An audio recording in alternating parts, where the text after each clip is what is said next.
Once the war started, that massive wealth which the Jews had accumulated is now going to be used strategically for the purpose of influencing the direction of the war to get the prize that the Jews want. What is that prize?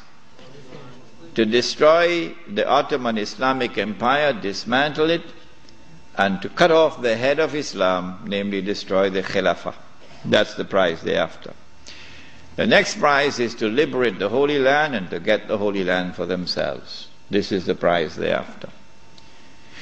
Between 1914 and 1916, German submarines now make a surprise appearance into warfare.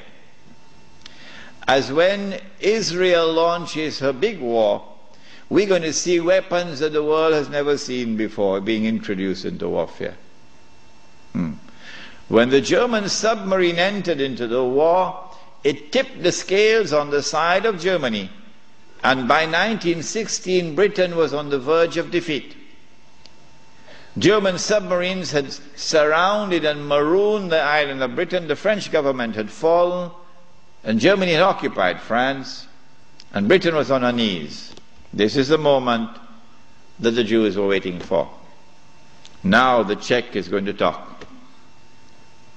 It's called financial diplomacy. The Jews, this is the German Jews, went to the British government and said, let's make a deal.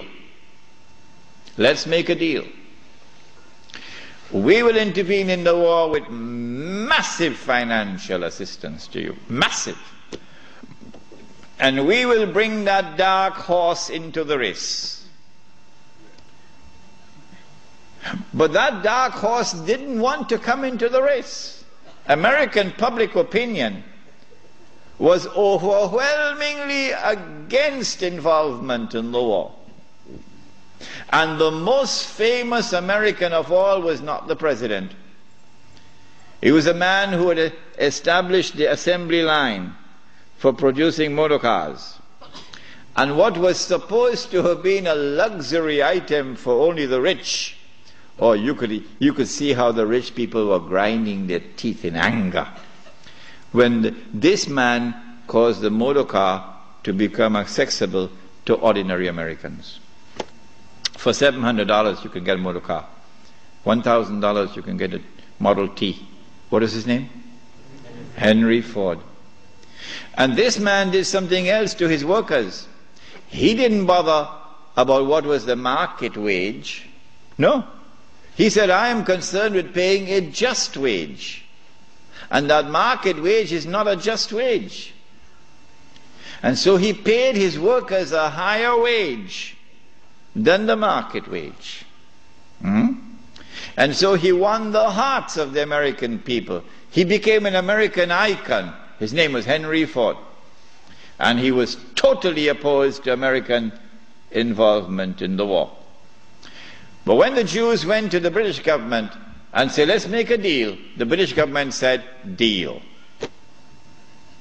And so Jewish money, the diamonds of Kimberley, began to roll. And Jewish money now enters into the war in a massive way. And Jewish influence over the media in the United States is now made to work, and American public opinion is being brainwashed and slowly transformed, until suddenly, to the consternation of Henry Ford and so many Americans, Franklin Roosevelt declares war, and the United States enters into the war. Britain, with this newfound wealth and with the assistance of the United States, now has a new lease of life, and the war now takes on a direction that the Jews wanted from the first place. It is in 1916 that Jassasa went to work with British spies in Arabia. Lawrence of Arabia, of course, is the most well-known of them. These British spies were sent into Arabia, posing as Muslims. And they went to two actors in Arabia, two, One was Sharif Hussein, Sharif al-Hussein, who was appointed by the Khalifa in Istanbul as the Sharif of the Hijaz, Makkah and Medina, in control. Makkah was under the control of an Arab battalion, but Medina was under the control of a Turkish battalion. And I wish I could understand why the Khalifa insisted on the Turkish battalion under the leadership of Fakhri Pasha to defend Medina. I don't know why. So when the British spies went to Hussein, they offered him the moon. They offered him the moon. We will liberate the land of the hated Ottoman Turks, and we will give you independence and freedom, and you will now become the king of the Arabs. Remember, Britain is not talking about Khilafah. No, we'll make you the king of the Arabs. And we also prepared to offer you a little, you know what, just £7 million. Huh? £7 million at that time is what Bill Gates has now. Sharif Hussein, the great-great-grandfather of Abdullah in Jordan now, then betrayed the Prophet Muhammad ﷺ, betrayed 1400 years of history of this ummah, violated the plain and clear command of Allah subhanahu wa ta'ala in the Quran in Suratul Ma'idah, in which He commanded us, Ya ayyuhalladhina amanu la tattakhizul yahuda wan nasara awliya. Do not take the Jews and do not take the Christians as your awliya. Do not establish an alliance with them in which you become dependent upon them and subservient to them. Do not do that, says Allah. بَعْدُهُمْ أَوْلِيَاءُ بَعْضٍ. They are protecting friends of each other. وَمَنْ يَتَوَلَّهُمْ مِنْكُمْ فَإِنَّهُ مِنْهُمْ. Whosoever from amongst you turn to them for that kind of an alliance, you no longer belong to this ummah, you've now joined them. Inna Allah la yahdi al-qawm al-zalimin. Surely Allah will never provide guidance for a people who commit such an atrocious act of wrongdoing. And this is precisely what Sharif Hussein did, and what all his descendants from that day to this day have been doing. But the chickens are coming home to roost now for Abdullah. And the chickens are coming home to roost for Abdullah. When Mr. Bush attacks Iraq, then you're going to see Abdullah's suitcases at work. Yeah. They're all packed already, you know. They're all packed already. As soon as Mr. Bush attacks Iraq, you'll see where Abdullah is going to be heading for.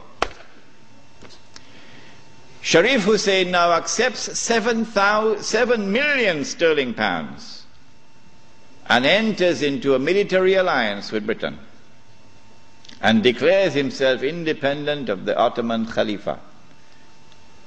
Once the Khilafah in Istanbul had lost control of Mecca and Medina, had lost control of the Haramain, had lost control of the Hajj, you pull the carpet, you pull the rug from underneath the feet of the Khalifa. His Khilafah is now losing legitimacy. Can anyone be Khalifa? Can you appoint a Khalifa here in downtown Lakemba? Can Mullah Umar have been recognized as the Khalifa? No, why not? Because when the Hajj comes, Amirul Mu'mineen Mullah Umar will have to apply for a Saudi visa to perform the Hajj. Huh?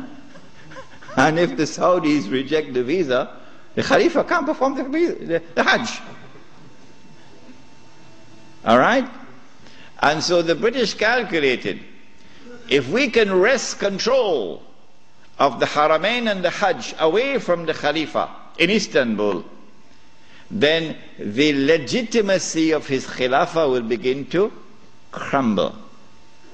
And so this was 1916.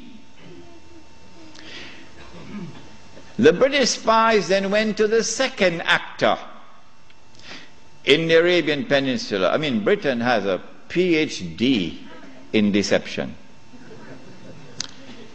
If you want to destroy the Khilafah, okay, you have to make sure that it cannot be restored. How can you take the entire world of Islam with so many ulama and ensure that not only is the Khilafah destroyed, but it cannot be restored? That's a tall order. How to do it?